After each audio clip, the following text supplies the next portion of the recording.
Deus é bom. Deus é sempre bom. Amém?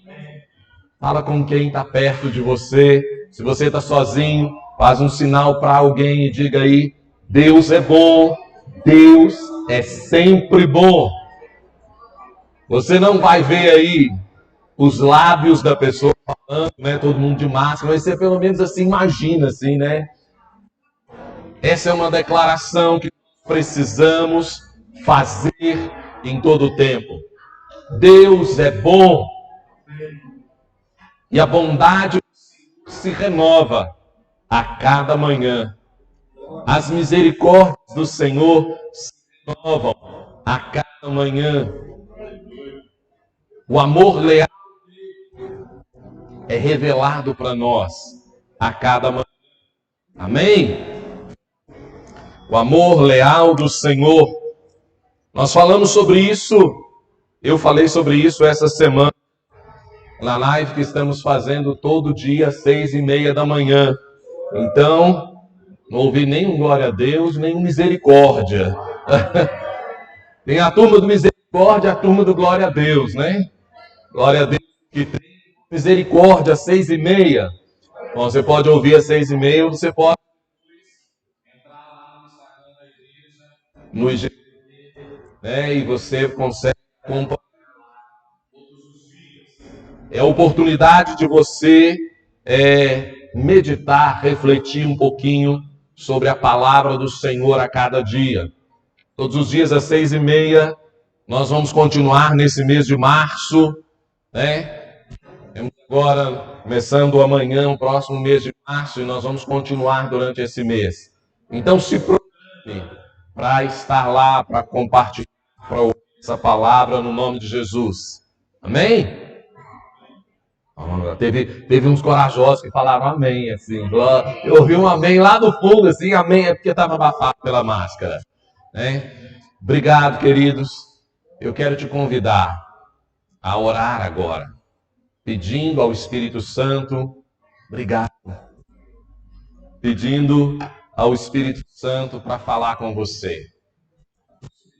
Se ao Espírito Santo de Deus, diga a Ele agora que Ele pode quiser, que Ele pode mudar na sua vida o que Ele quiser, que Ele pode transformar no seu coração o que Ele quiser. Fale com Ele agora.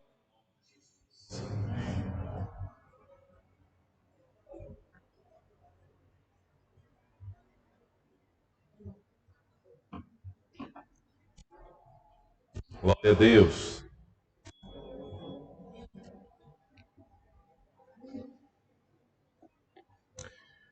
Queridos, nós estamos estudando o livro de João, o Evangelho de João, e nós não pretendemos, esgotar o assunto. Essa não é a nossa expectativa, isso não é a nossa pretensão, mas a gente quer trazer algumas verdades que nós cremos que o Espírito Santo quer compartilhar conosco como igreja.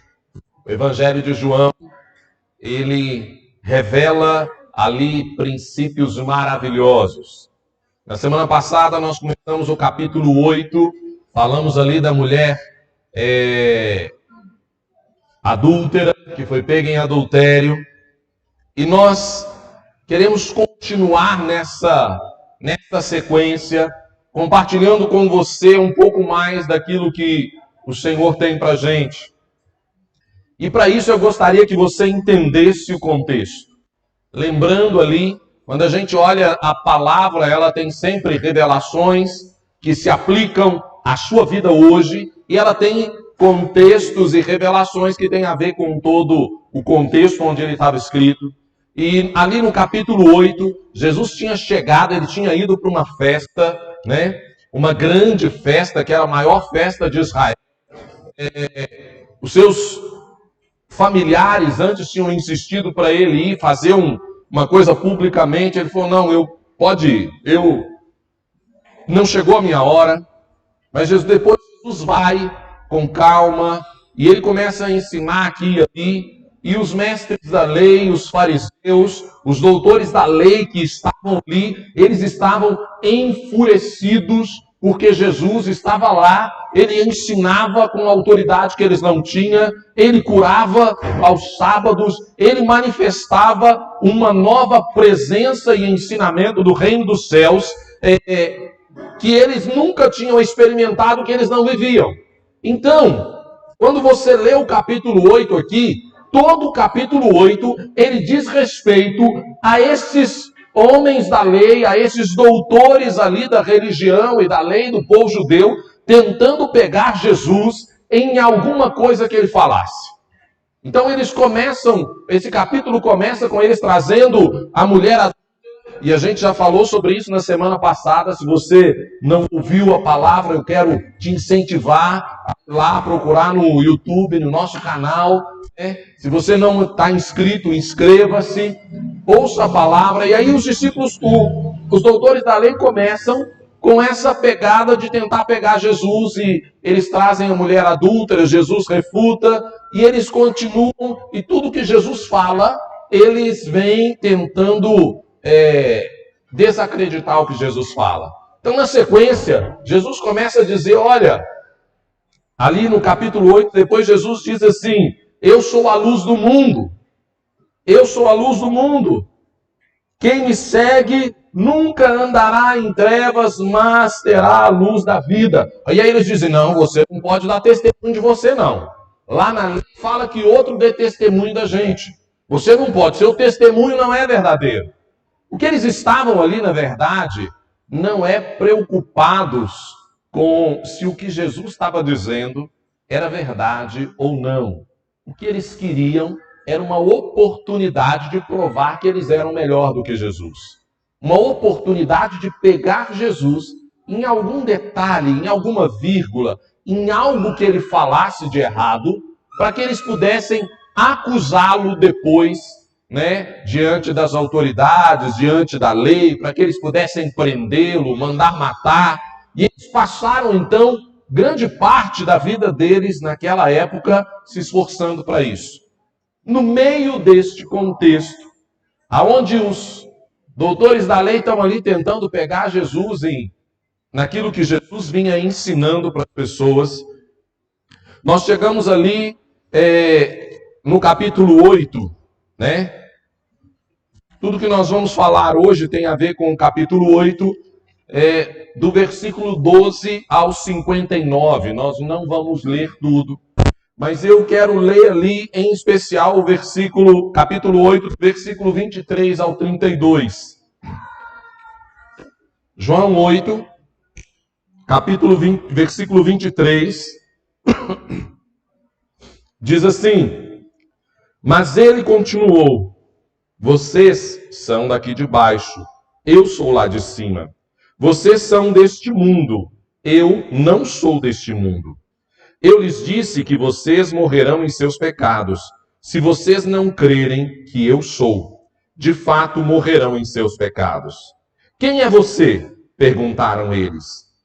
Exatamente o que tenho dito o tempo todo, respondeu Jesus.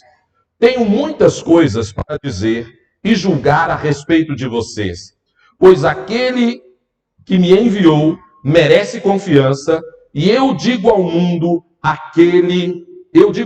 aquilo que dele ouvi. Eles não entenderam que estava falando a respeito do Pai. Então Jesus disse,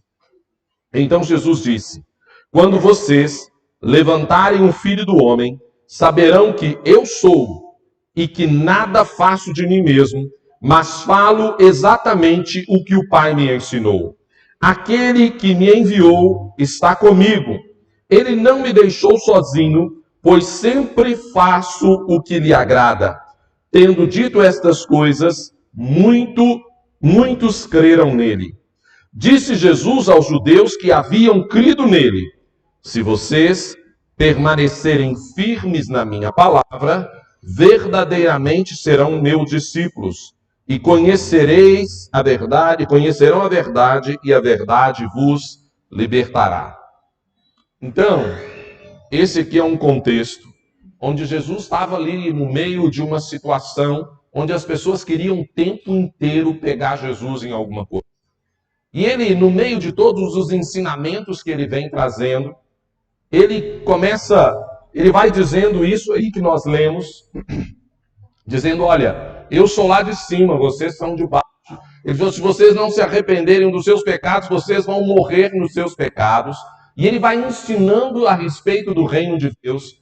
E quando chega ali, e ele vem ensinando sobre várias situações, mas quando chega ali no versículo 29 e 30, diz que alguns dos judeus que estavam ouvindo as palavras de Jesus creram nele. Algumas daquelas pessoas, lembra que Jesus estava numa festa? Algumas daquelas pessoas que estavam em todo aquele contexto, ouvindo a palavra do Senhor, uau, a palavra chegou ao coração deles e eles creram naquilo que Jesus estava falando. E então Jesus ele estava falando no geral, mas quando ele percebe, quando o Espírito Santo testifica com o Espírito dele, que algumas das pessoas que estavam ouvindo creram naquilo que ele estava falando, ele começa a falar especificamente para aquelas pessoas. E ele diz ali, disse Jesus aos judeus que haviam crido nele, se vocês permanecerem firmes na minha palavra, verdadeiramente serão meus discípulos. E conhecerão a verdade vos libertará. Jesus está ali falando com aqueles homens, com aquelas pessoas, mas a verdade do Senhor, ela é mais poderosa do que simples palavras. Quando as pessoas creem naquilo que o Senhor fala, ele diz, olha, vocês chegaram num ponto onde vocês podem se tornar meus discípulos, se tornarem meus discípulos. E ele começa a ministrar para essas pessoas e ele traz um ensinamento poderoso, dizendo ali, olha, para você que creu, se você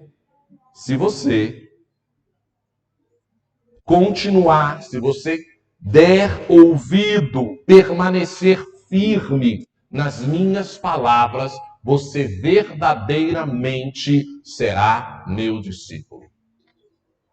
Sabe, queridos, discípulos, né? Discípulo é uma palavra que é usada dezenas, centenas de vezes na Bíblia. Só ali nos Evangelhos e no livro de Atos, ela é usada 269 vezes. A palavra discípulos.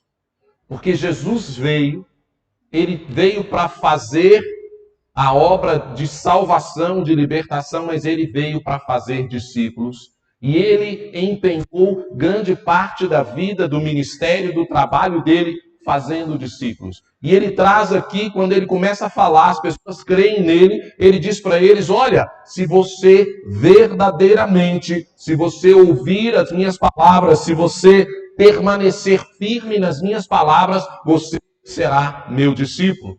A verdade é que o Senhor chama todos aqueles que ouvem a palavra a se tornarem discípulos deles. Você é chamado para ser discípulo de Jesus. Você é chamado para ser um seguidor de Cristo. Quando a palavra fala ali de discípulo, se a gente olhar no dicionário, né, discípulo é aquele que estuda, é aprendiz, aluno receptivo ao ensinamento, seguidor disposto a dar prosseguimento ao trabalho, no caso do seu mestre, né? É um seguidor convicto de uma ideia, de uma virtude, de um ideal. É alguém que se dispõe nesse sentido. A palavra discípulo ali, no grego, é matetes, né? M-A-T-H-E-T-E-S, que significa aprendiz, discípulo, aluno, pessoa afiada, treinada e aperfeiçoada. É alguém que se dispõe a andar. E eu queria que a gente entendesse o que o Senhor tem para a gente. Você, como seguidor de Cristo, você como alguém que está andando com Deus, você é chamado a ser discípulo de Jesus. Jesus veio para trazer salvação à terra. E aquelas pessoas salvas, ele quer torná-los discípulos. Porque Deus amou o mundo de tal maneira que deu seu único filho para que todo aquele que não pereça, todo aquele que nele crer não morra, mas tenha a vida eterna. Esse é o princípio da palavra, para isso Jesus veio. Mas quando você recebe a Cristo como seu Senhor, como seu Salvador pessoal, Ele te desafia e Ele te chama para ser discípulo. E eu quero refletir um pouquinho sobre isso. Jesus estava ali no meio de várias pessoas, mas quando Ele percebe alguém que crê na palavra, quando Ele percebe alguém que ouviu a mensagem verdadeira e creu, uau! Ele direciona a sua atenção para essas pessoas. E ele olha e diz assim: se você verdadeiramente seguir as minhas palavras, se você ficar firme na minha palavra, você será meu discípulo. Sabe, amado, a marca de um discípulo, e eu quero falar hoje sobre 3 marcas de um discípulo. A marca de um discípulo é que é alguém que permanece na palavra de Deus.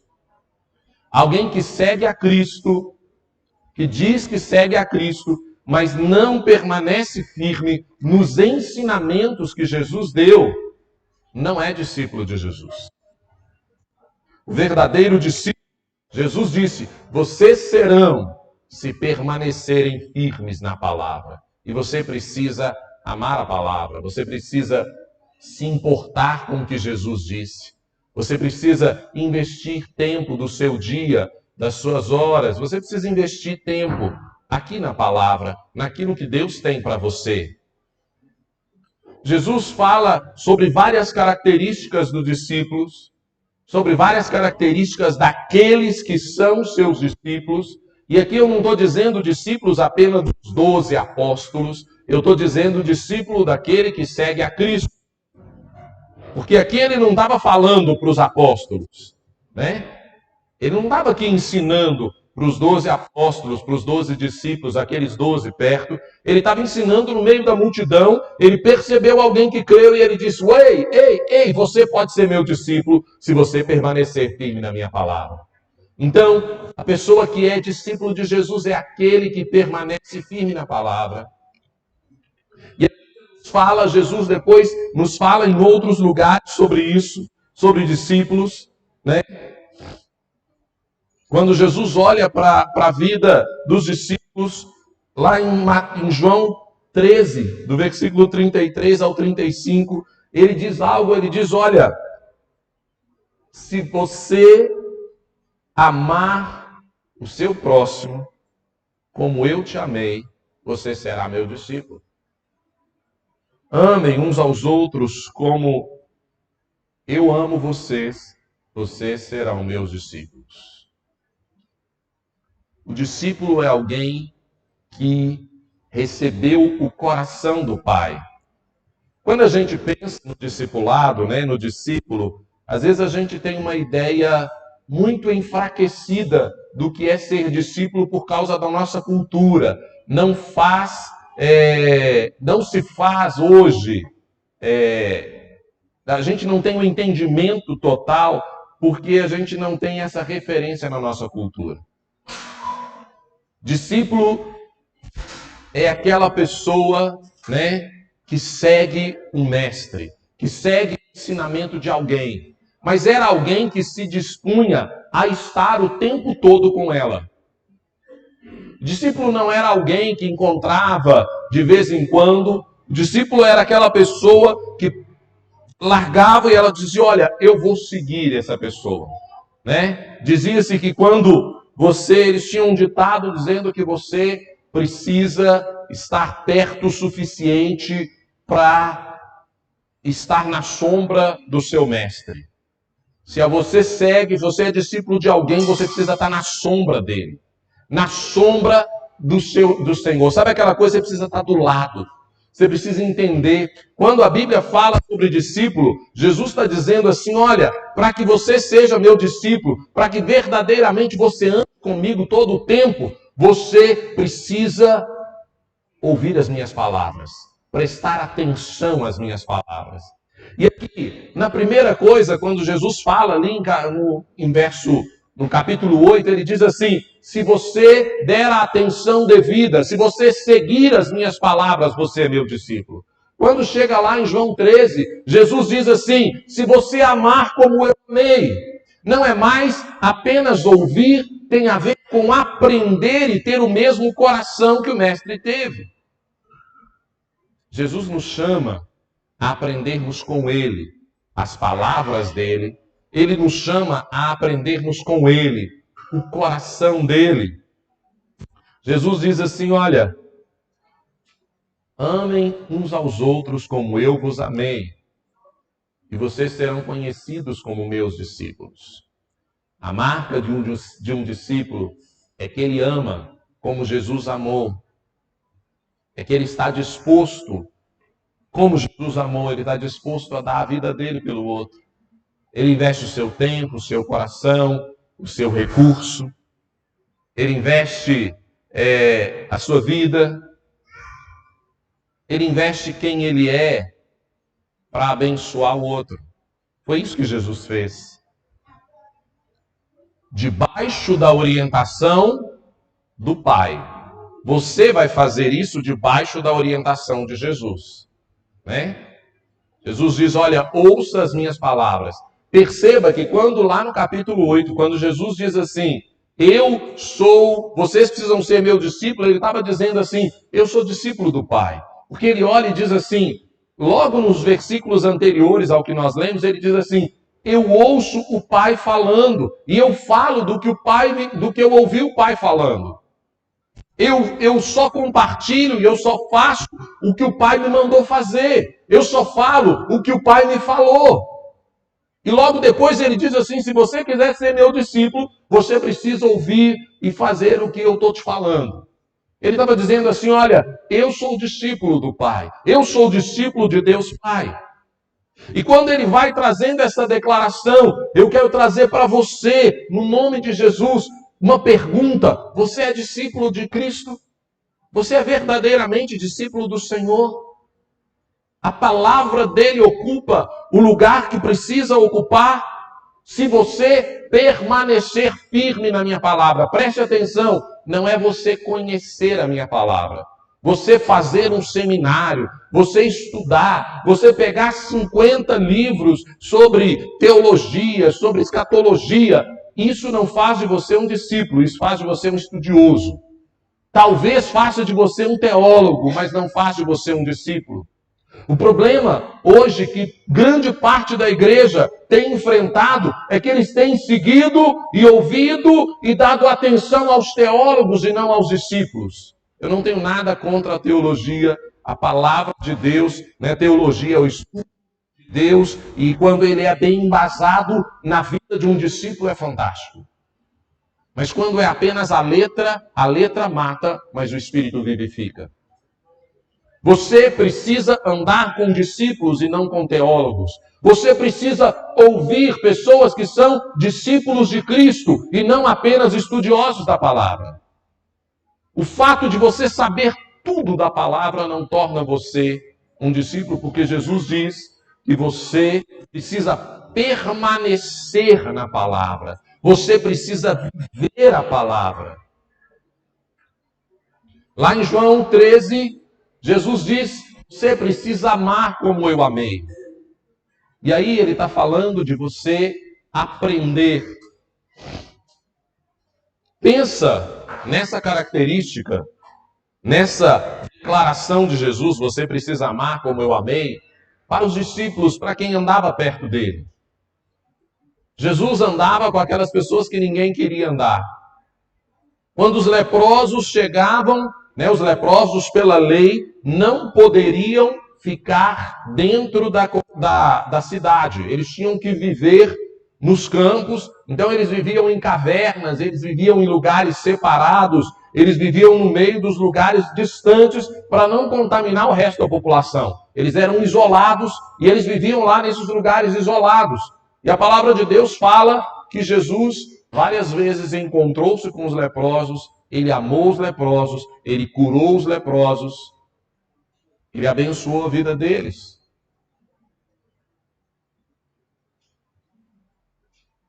Existem várias coisas que a lei dizia, olha, você precisa estar cerimonialmente puro para participar de um culto, para participar de uma celebração.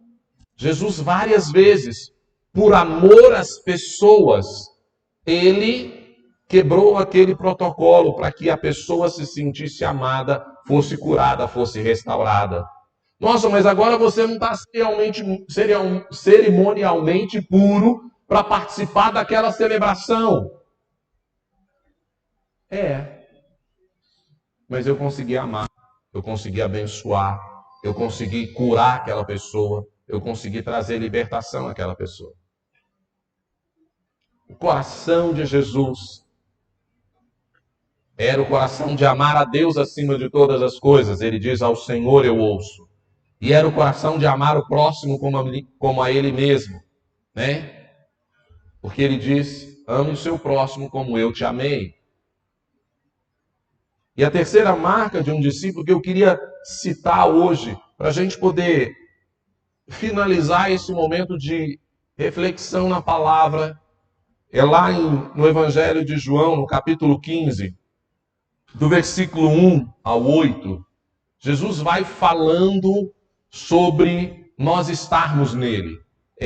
A parábola, ele fala de nós como a videira, né, que o Senhor está ali, o Senhor vai dizendo, olha, a gente precisa estar junto com ele, o Pai é o agricultor, né, nós somos o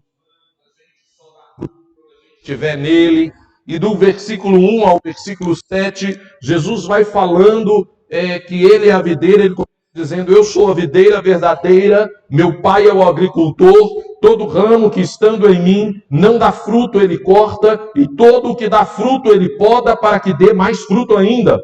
Vocês já estão limpos pela palavra que eu lhes tenho falado. Permaneçam e eu permanecerei em vocês. Nenhum ramo pode dar fruto por si mesmo, se não permanecer na videira. Vocês também não podem dar fruto, se não permanecerem em mim. Eu sou a videira, vocês são os ramos. Se alguém permanecer em mim, eu nele, esse dará muito fruto, pois sem mim vocês não podem fazer coisa alguma. Se alguém não permanece em mim, será como ramo que é jogado fora e seca. Tais ramos são apanhados, lançados ao fogo e queimados. Se vocês permanecerem em mim e as minhas palavras permanecerem em vocês, pedirão o que quiserem e lhes será concedido. Meu Pai é glorificado pelo fato de darem muito fruto, e assim serão meus discípulos. Jesus, do versículo 1 ao 7, ele vai falando basicamente aquilo que ele já tinha falado. Se a minha palavra estiver em você, você permanecer em mim, eu permanecer em você, você estiver ligado na videira, você vai caminhar, você vai fazer. Ele está dizendo, olha, você não pode ser discípulo sem um relacionamento comigo. Você não pode ser meu discípulo se a minha palavra não estiver em você. Mas ele termina essa parte aqui, no versículo 8, dizendo algo muito poderoso e que é para a gente um desafio. Ele diz ali, meu Pai é glorificado pelo fato de vocês darem muitos frutos, e assim serão meus discípulos. Discípulo dá fruto. A sua vida precisa dar fruto. Fruto de arrependimento, fruto de mudança de vida, fruto de mudança de coração, fruto de levar esta mensagem, o amor de Cristo ao próximo. Se você der fruto, o Pai colhe os frutos, poda a sua vida para que você dê ainda mais fruto. Às vezes as pessoas costumam perguntar assim, quando que eu vou parar de aprender? Eu já vi algumas pessoas perguntando, nossa, até quando que eu vou parar de aprender? Eu queria saber a Bíblia toda. Deixa eu te falar, você vai continuar aprendendo até Jesus voltar ou você morrer. Se você caminhar hoje, o resto da sua vida na presença do Senhor, eu tenho uma palavra para você, você vai continuar aprendendo todos os dias da sua vida, todo o resto da sua vida, até Jesus voltar, ou até você ser recolhido para a presença dele.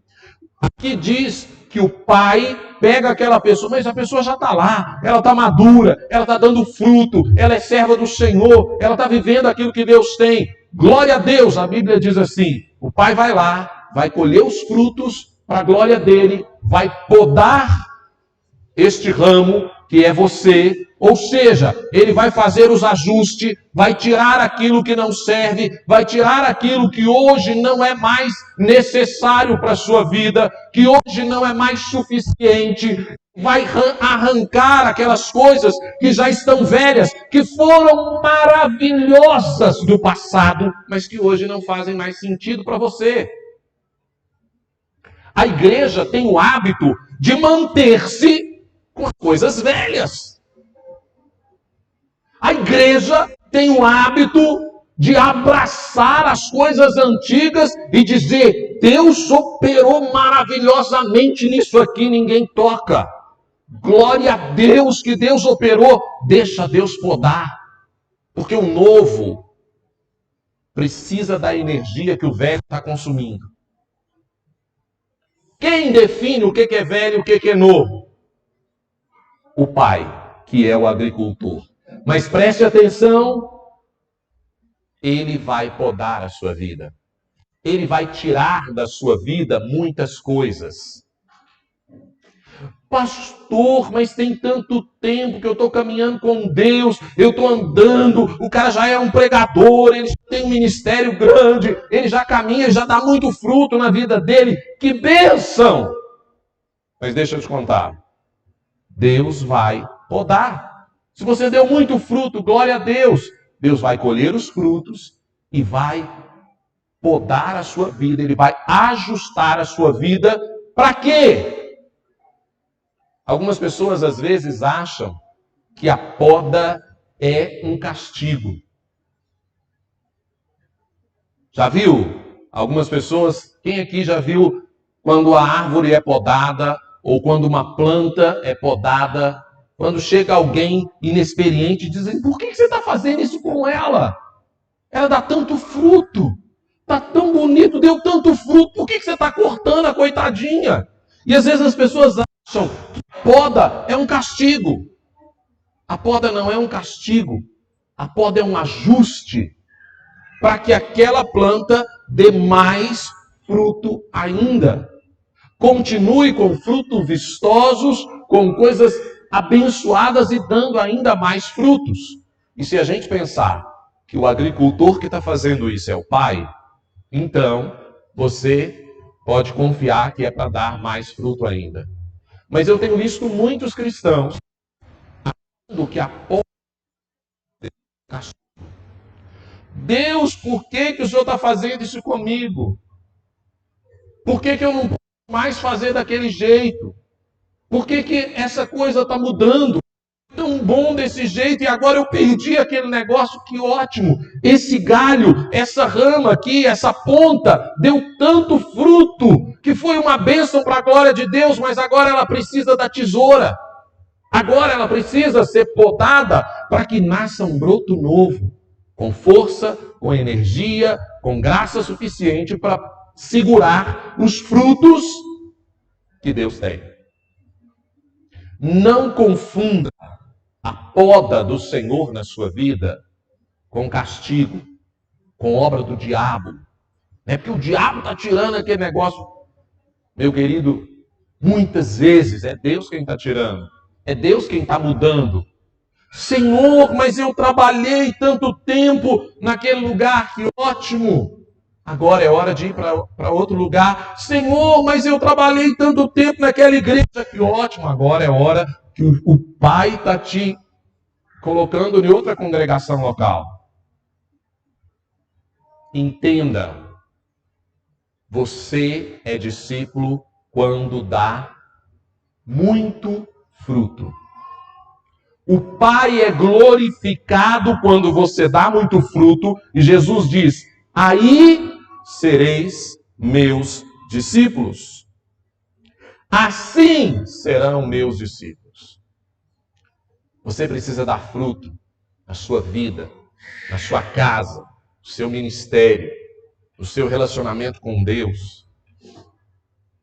E fruto aqui, a gente fala de fruto pessoal, de você, na sua vida, tendo fruto, tendo maturidade, sendo mudado, trazendo arrependimento, trazendo cura, trazendo libertação para a sua vida, realmente sendo mudado, dizendo assim, ó, o Claudinei de antes não é o Claudinei de hoje.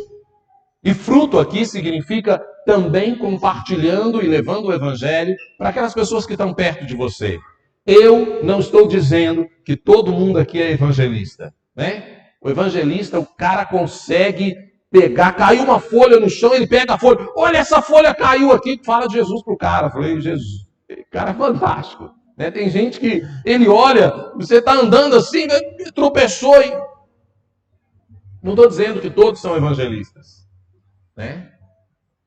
Mas eu estou dizendo que todos precisam dar fruto. Compartilhar sobre o que Jesus fez na sua vida, quem é Jesus, quem é o Senhor, isso é um mandamento para todos nós. Vai e dá fruto. Se você não der fruto, você precisa entender que a sua vida como discípulo é falha. E se você estiver dando muito fruto, glória a Deus, Deus vai colher esses frutos, Deus vai se alegrar com isso e Ele vai podar a sua vida. Todos nós precisamos de ajuste nas nossas vidas de tempo em tempo, né? A poda acontece o tempo todo o tempo? Não. A poda tem um tempo certo para acontecer. A poda tem o tempo e a forma certa de acontecer, mas ela precisa acontecer. Toda safra nova, todo momento novo de Deus na sua vida, haverão coisas maravilhosas que vão chegar e Ele vai retirar coisas da sua vida, da sua história, do seu trabalho, na sua caminhada. Tem o tempo certo da poda, mas uma coisa é certa, todo cristão que dá fruto precisa de poda. Senão, você vai se tornar aquela árvore enorme, que gasta energia com milhares de coisas. Aquele cara que faz 897 coisas, que quer aquela coisa enorme, cheia de folha, mas com pouquíssimos ou nenhum fruto. E às vezes com frutos mirrados, pequenos. Sabe qual é o objetivo da poda? O agricultor poda para que a energia que aquele ramo ia gastar seja usada no fruto, no ramo novo e no fruto. É para isso que é a poda. Para que a energia seja concentrada naquilo que o agricultor deseja da planta. Você pode querer estar crescendo para tudo quanto é lado, mas o que Deus deseja de você?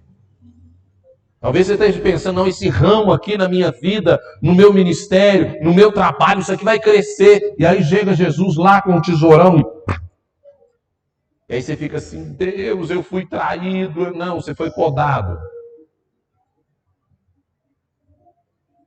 É para crescer o que o Pai deseja que cresça. É para frutificar aonde o Pai deseja que seja frutificado. É para viver aonde o Pai te colocou para viver. É para você fazer aquilo que o Pai te chamou para fazer. Para de querer determinar para onde você vai crescer. Você precisa estar no lugar que o Pai te chamou. E você precisa crescer para onde o Pai te chamou. Por isso Jesus diz, se você der fruto, sereis meus discípulos. Der muito fruto, porque o agricultor é bom. Deixa eu te falar uma coisa. Se você não está dando muito fruto, o problema não está no agricultor. Porque o agricultor é bom. A grande questão é, você está em Cristo. A palavra dele está em você. Você está permitindo e vivendo o que ele te ensinou. Você permite que ele pode tire e conduza para onde você vai crescer, ou você é aquela planta meio rebelde que diz assim, eu quero crescer para lá. Às vezes o agricultor poda, por exemplo, eu quero que essa planta cresça para cima. Já imaginou ele podar e a planta, em vez de crescer para cima, na direção do sol, ou na direção que ela tem que crescer, ela fazer uma curva assim, mas eu quero crescer para lá. Aí vai lá, tem que amarrar. Às vezes a gente é essas plantas rebeldes, né? Deus começa a podar, não, aqui eu quero crescer para esse lado, eu quero fazer isso, eu quero ter aquilo ali, eu quero andar naquilo. Preste atenção, o pai é o agricultor. Você precisa dar muito fruto. Se você não está dando muito fruto, a culpa não é do agricultor. Permita que o Senhor faça os ajustes na sua vida.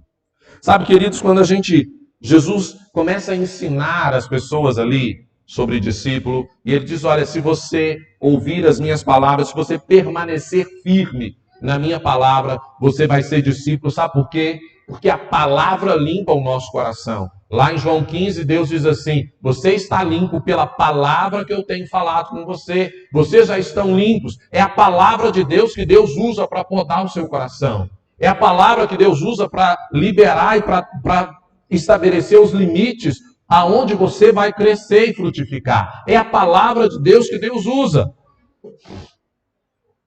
É a sua disposição a obedecer a palavra que vai fortalecer você para você dar fruto onde Deus te mandou dar fruto, onde Deus está te direcionando para dar fruto. Quando a gente se dispõe a ser discípulos, a gente sempre vai dar fruto. Cada árvore tem o seu tempo, mas toda árvore frutífera precisa dar fruto. Toda árvore frutífera precisa dar fruto. E aqui, para a gente entender, eu não sei quem aqui já viu uma videira.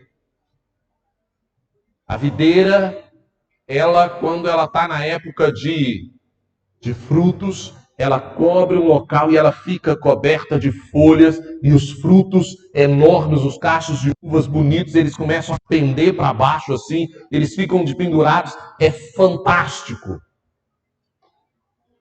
Quem aqui já viu? Teve a oportunidade. É maravilhoso. Quem aqui já viu a videira depois dos frutos na época da poda? As folhas secam, cai, fica só uns ramos assim. E quando seca, fica um punhado de ramo e um punhado de raminho seco para o lado. E o agricultor vai lá e diz, esse fica, esse vai embora. Esse fica, esse vai embora, esse vai embora. E aí fica de novo só a estrutura. Você diz assim, isso aqui é é um cipó seco que está aqui no meio desse negócio. Mas de novo ele frutifica. É assim que o Pai faz com a gente. Tem época de estar vistoso, tem época que as pessoas olham para você e dizem assim, nossa, mas não está dando fruto, né? Nossa, a vida do fulano era tão boa, mas agora não está fazendo nada, né? Não tá dando fruto, a coisa não está acontecendo. Não se preocupe, se é o Pai que está podando, está ótimo, é para você dar mais fruto. Esse é o tempo do Senhor. Sabe, queridos, Deus nos chama para sermos discípulos. Eu tenho uma pergunta para você.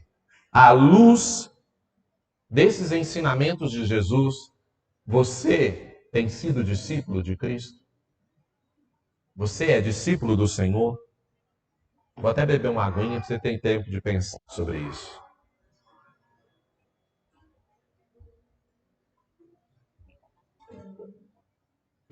A sua vida reflete o amor de Jesus? Você é praticante da palavra? Você dá fruto para Deus? Sabe, Deus nos chama para viver isso. E uma característica fantástica da parte do Senhor é que Deus nos chama. Ele podia ter chamado a igreja. Ele diz assim, olha, você ouve a palavra, você recebe o Senhor Jesus como seu Senhor, como seu Salvador, tem uma experiência com Ele, e aí você vai caminhar sozinho, dar fruto, andar. Mas sabe de uma coisa? Deus diz assim, você precisa andar com seu irmão. você precisa ser acompanhado.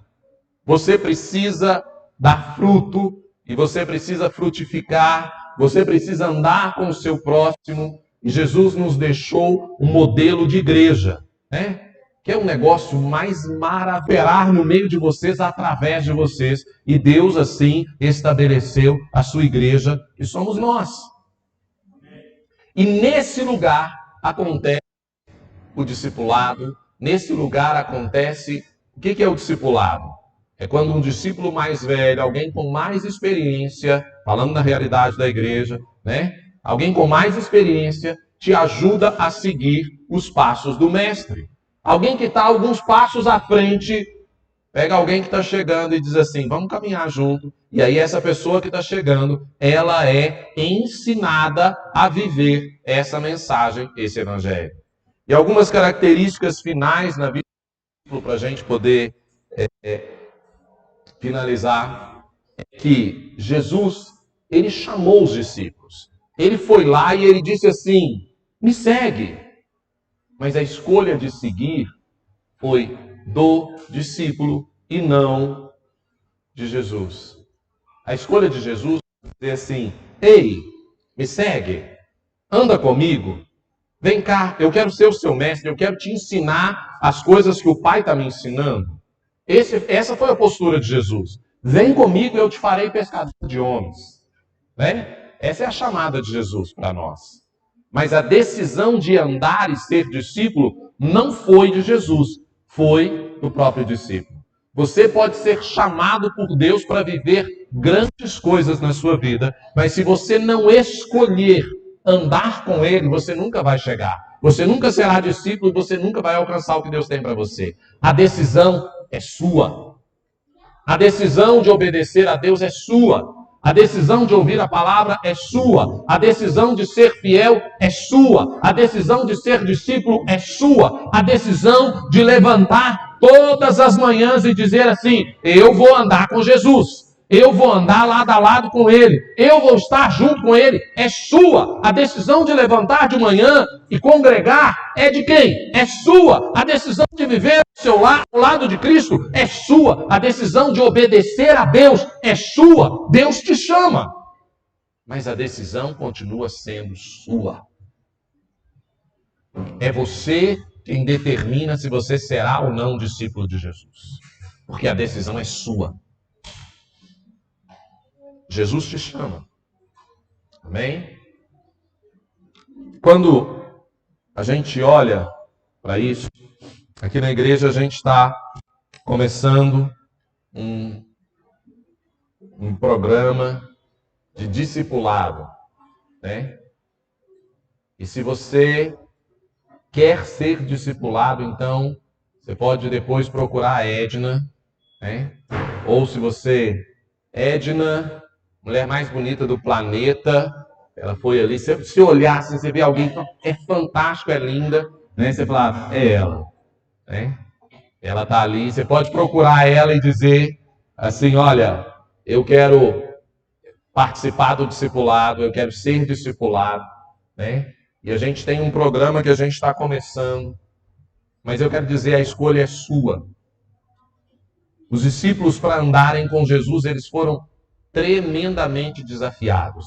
Você acha que foi assim, facinho, andar com Jesus? Não.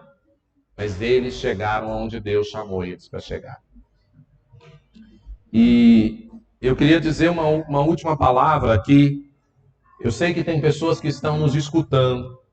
Eu sei que tem pessoas que estão nos escutando online, que estão aqui, que talvez estão lá exatamente como Pedro esteve. Pedro andou com Jesus. Jesus chamou Pedro. Pedro andou com Jesus. Pedro viveu experiências fantásticas na presença de Jesus, mas ele pisou na bola. Ele errou, ele pecou, né? Ele negou Jesus. A Bíblia fala que ele praguejou, não se sabe se é contra Jesus ou contra a pessoa, mas ele embolou o meio de campo dele terrivelmente ali no final. E a Bíblia fala que ele resolveu sair e pescar. Ele falou, olha, o que eu faço? Eu pisei na bola. Eu sei que tem pessoas aqui que estão como Pedro, que já viveram esse discipulado, essa caminhada e pisou na bola, errou, falhou, se afastou, pecou, está distante do Senhor, está distante da congregação, está distante daquilo que Deus tem para você. A palavra de Deus fala que Jesus foi atrás de Pedro, depois de ressuscitar, ele foi ali atrás de Pedro, ele encontrou, falou: ei, pescaram alguma coisa, vem cá. Jesus tinha preparado ali um peixe assado, Jesus foi pessoalmente com Pedro e disse: Pedro, você me ama? Pedro respondeu: Senhor, eu te amo. Falou: então apacenta as minhas ovelhas. Jesus foi diretamente até Pedro, depois de Pedro ter errado, ter falhado, ter negado Jesus, depois dele ter pisado redondo na bola, né, de ter caído de cara no chão, Jesus vai até ele e diz: eu estou te restaurando para o lugar que eu te chamei. Você me ama? Apacenta as minhas ovelhas. Ele não pergunta mais para Pedro, dizendo assim: ô Pedro, você quer ser meu discípulo? Vem. Pedro já tinha andado, ele já tinha caminhado nisso. Mas quando ele falha, Jesus pergunta para ele: você me ama? Como é que está seu coração? Ele diz: Senhor, eu te amo de todo o meu coração. O Senhor sabe que eu te amo. E Jesus restaura para ele o ministério que ele tinha dado lá atrás. E eu quero para você hoje, Deus quer restaurar na vida de pessoas aqui hoje o ministério que ele te deu lá atrás. Você viveu, você falhou, você pecou, mas Jesus pergunta para você hoje: Pedro, você me ama? Filho, você me ama? Filha, você me ama? Responda para o Senhor. Se você ama, diz para ele, coração com ele. E ele diz para você: eu restauro o seu ministério, apacenta as minhas ovelhas.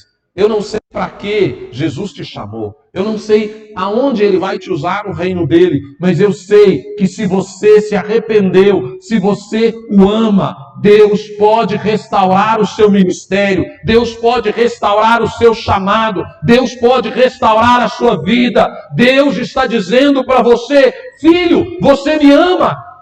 Filha, você me ama? Apacenta as minhas ovelhas.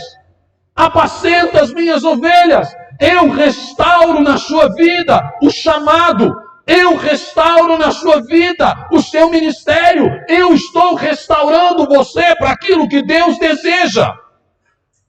Essa é a palavra de Deus hoje para a vida daquelas pessoas que estão distantes do reino, que conheceram o Senhor, que conheceram a Jesus, que foram, que viveram como discípulos de Cristo, que experimentaram milagres, sinais, momentos particulares entre você e Deus.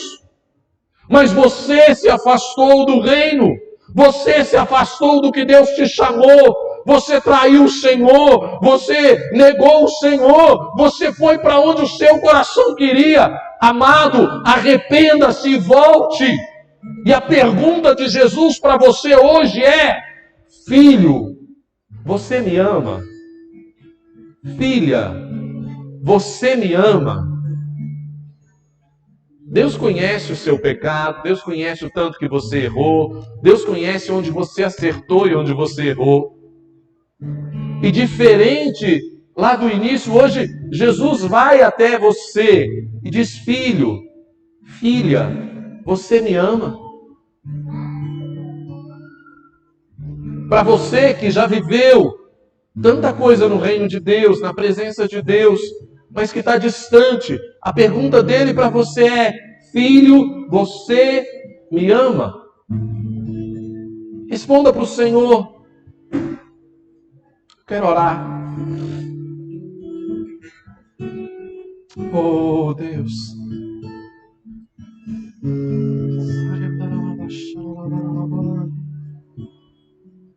Senhor, ouve, Senhor, a resposta de cada coração. Ouve, Senhor, a resposta de cada vida que se posiciona diante do Senhor a responder a tua pergunta: filho, você me ama? Filha, você me ama? Senhor, ouve as respostas.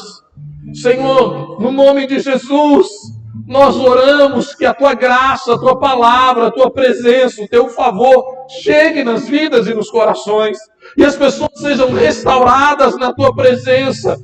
Restaura os ministérios, Restaura, ó Deus, os chamados que foram perdidos.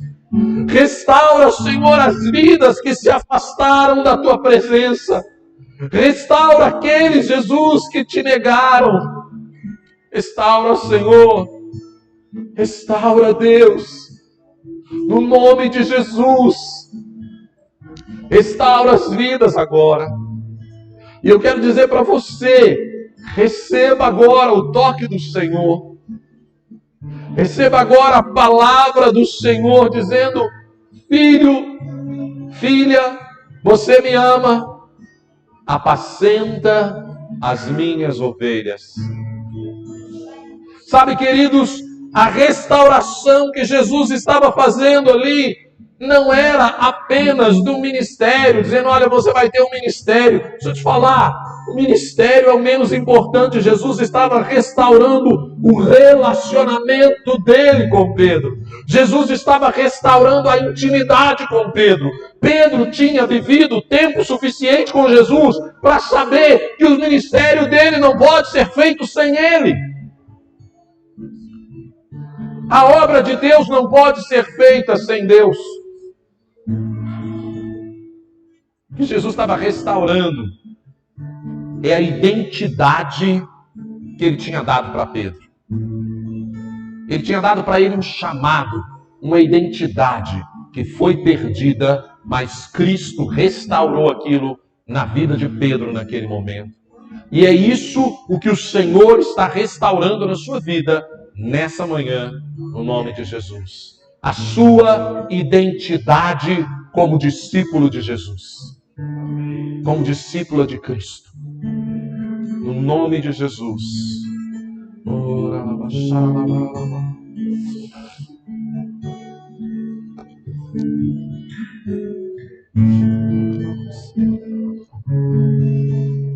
Espírito de Deus.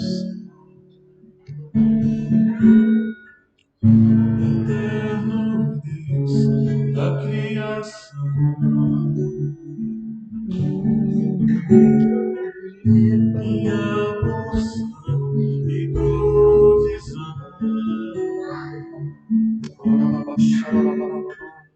Continue orando. Continue colocando a sua vida diante de Deus. Permita que o Senhor pode. Eu quero orar por aquelas pessoas que Deus tem chamado para podar. Tive a impressão do Senhor falar dessa palavra de Ezequiel 37.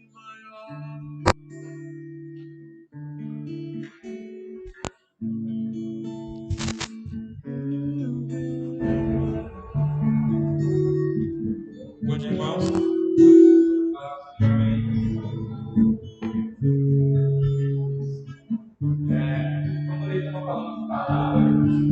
Compartilhe o microfone para...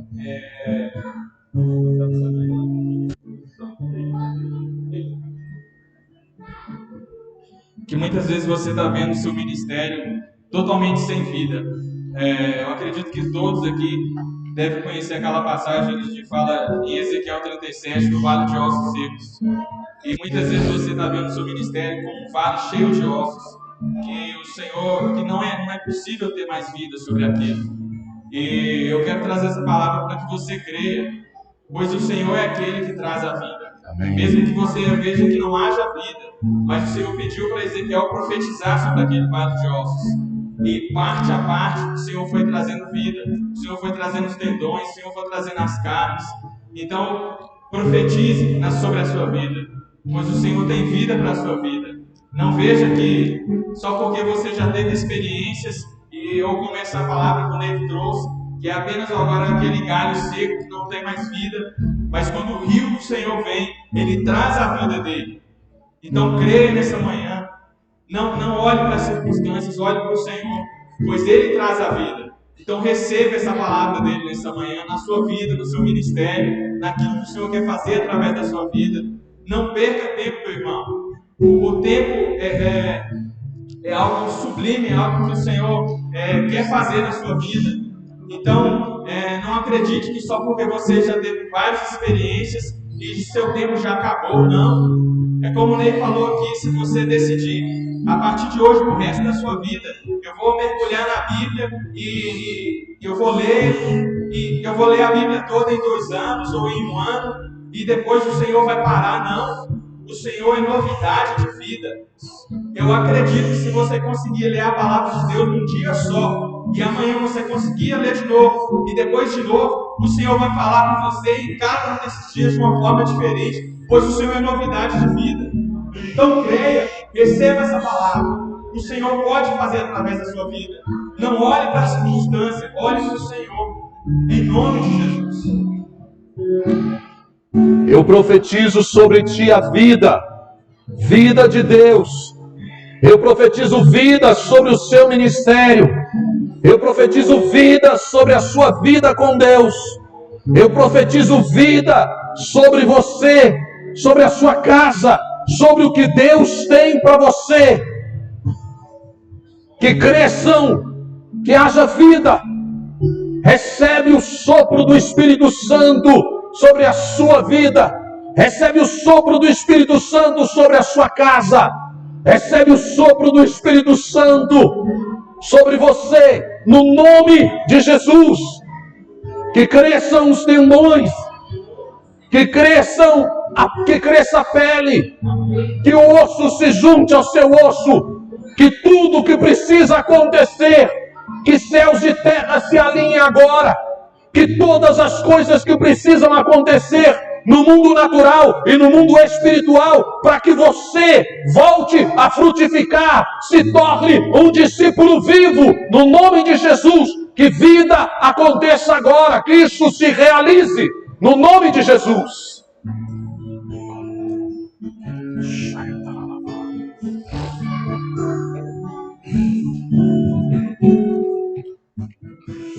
Oh Deus, obrigado. Queridos, essa próxima semana, agora, é a nossa semana de jejum e oração. Nós temos tido como o bom hábito, na verdade, que o Espírito Santo nos deu. Se você não sabe como surgiu essa semana de jejum e oração aqui na igreja, eu quero contar rapidinho para você. Quando, em 2015, nós tínhamos uma reunião de oração toda quarta-feira à noite, e essa reunião foi bênção por muito tempo. Ela foi maravilhosa. Foi nessa reunião que o Alexandre entrou pela primeira vez na igreja e se converteu.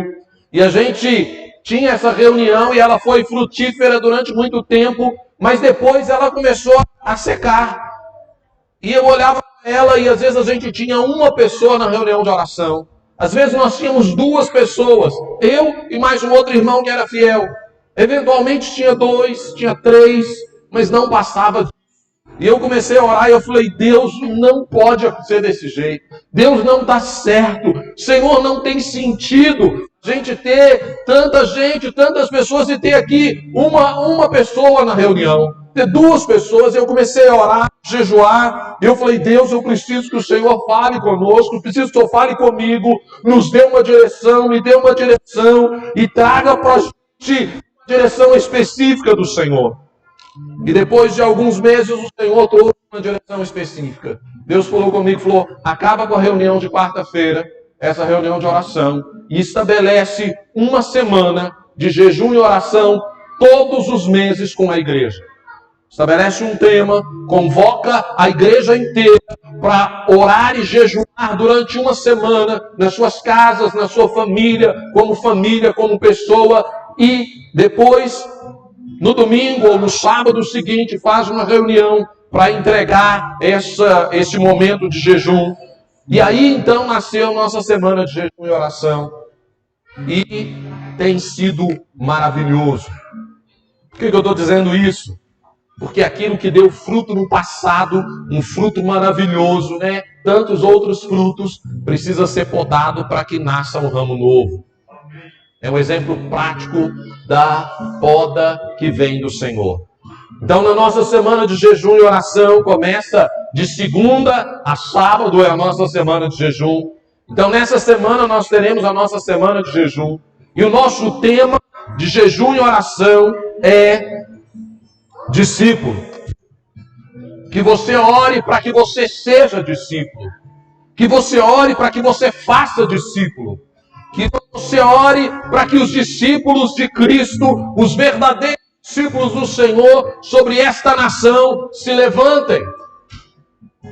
Que Deus levante as pessoas. Nós vamos orar sobre a nossa vida como discípulo, nós como seguidores de Cristo, você fazendo outras pessoas, ore por aquelas pessoas que Deus tem colocado na sua vida. Deus sempre confia pessoas a nós. Deus sempre confia pessoas a nós. Existem pessoas que Deus confiou a você, e você vai prestar conta delas para o Senhor. Existem pessoas que Deus colocou na sua vida e que você pode ser bênção e deve ser bênção para essas pessoas. Então essa é a nossa semana de jejum e oração. Você está convocado para orar e jejuar durante essa semana. No domingo que vem, nós vamos chegar aqui. Você está convocado para chegar aqui mais cedo, às 9h30, para você que vem. Nós vamos ter o nosso tempo de entregar esse jejum de 9h30 às 10 horas, e 10 horas nós começamos o culto. Mas eu quero desafiar você. Você vai fazer esse tempo de jejum e oração. Se você pode, faça jejum de uma refeição. Faça jejum em um período, numa refeição. Se você não pode, então determine, escolha. Tem pessoas que tomam remédio, que por questões físicas, de saúde ou trabalho, não podem. Então, separe 5 coisas, 5 delícias, que para você de fato são delícias, são importantes, são gostosas. E abstenha-se dessas comidas durante a semana. E nesse tempo, gaste um tempo orando e apresentando diante de Deus a sua vida, a vida daquelas pessoas que Deus quer abençoar através de você. Se você não sabe quem é, diz: Deus, me mostra quem o Senhor está colocando na minha vida para eu ser bênção para eles. Amém? Então você está convocado para essa semana de jejum e oração. Você vai orar também sobre esse processo, esse sistema de discipulado que como igreja a gente está caminhando, implantando. Amém? Nós vamos orar sobre isso, por isso, no nome de Jesus. Eu quero mais uma vez dizer para você que tem o seu dízimo, a sua oferta, você pode trazer, pode fazer a sua transferência, pode adorar a Deus com os recursos que Deus tem te dado. Senhor, no nome de Jesus, nós apresentamos diante de Ti, ó Deus, cada vida, cada pessoa. Deus, nós apresentamos esse tempo de jejum e oração, que começaremos amanhã. Eu oro, Senhor, que o Senhor fale com cada um aqui, com cada um que se propõe nesse caminho, que o Teu Espírito envolva a vida dessas pessoas, que o Senhor fale conosco, que o Senhor mova os céus, que céus e terra possam cumprir plenamente a Tua vontade e o Teu desejo.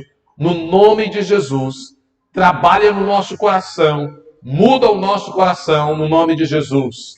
Amém. Eu queria chamar aqui à frente o Darli e a Heloísa, falando sobre poda, sobre mudanças que Deus faz na nossa vida, Darli e Heloísa mudaram ali para Nova Lima, um pouquinho depois, tem enfrentado desafios, vir de Nova Lima para cá, de ônibus, sem carro, deve ser uma aventura daquelas assim. E eu queria... Darli quer trazer uma palavra, falar um pouquinho.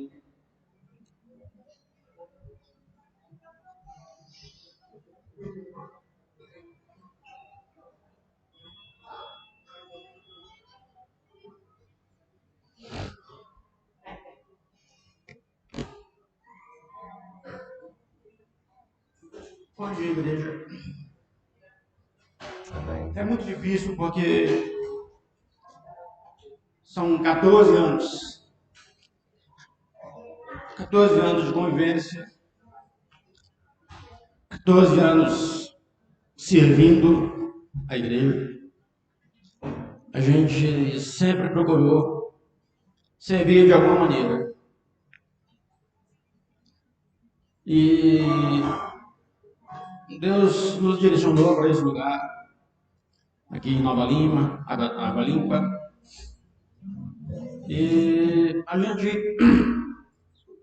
gente ainda está se organizando lá. Desde já, algumas pessoas já conhecem a casa onde a gente está residindo lá. São todos convidados para estar com a gente lá, comer, passar final de semana. A casa é grande, quintal grande, é um lugar maravilhoso.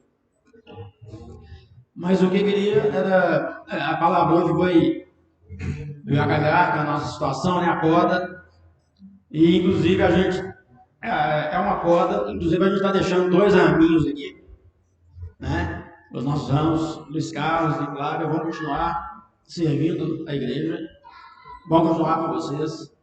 Amém. E a gente, sempre que tiver possibilidade, a gente vai estar aqui também. Eu queria agradecer, né, a todos por tudo que foi feito por nós aqui. Essa igreja foi de extrema importância para a gente, né? Como eu disse, são 14 anos, os meninos chegaram aqui ainda, a Flávia principalmente chegou aqui, né, novinha. E o que é isso? A gente queria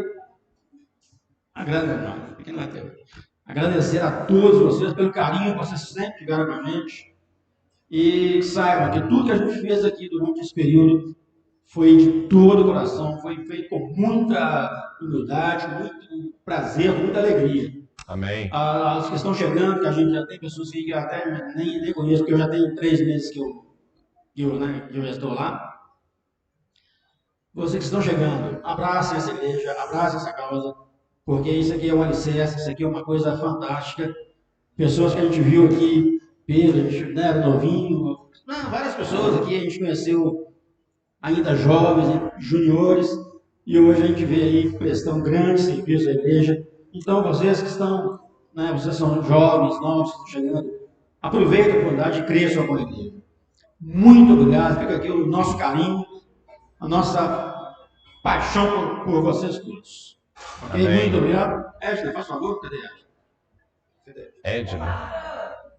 Edna? Pastor Edna, por favor.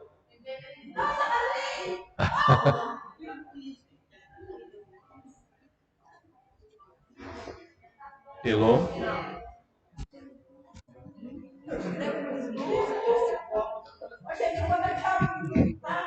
O que é? Não sei.